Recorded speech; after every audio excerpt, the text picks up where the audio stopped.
Samantalang live on Philippine TV, may nangyaring confession sa Fast Talk with Boy Abunda. Uy. Your showbiz crush.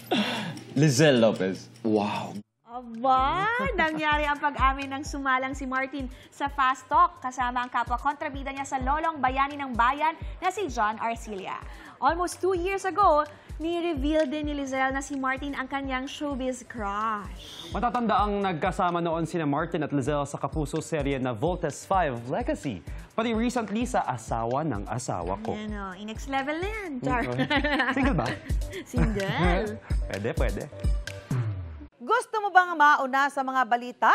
Mag-subscribe na sa GMA Integrated News sa YouTube at tumutok sa Unang Balita.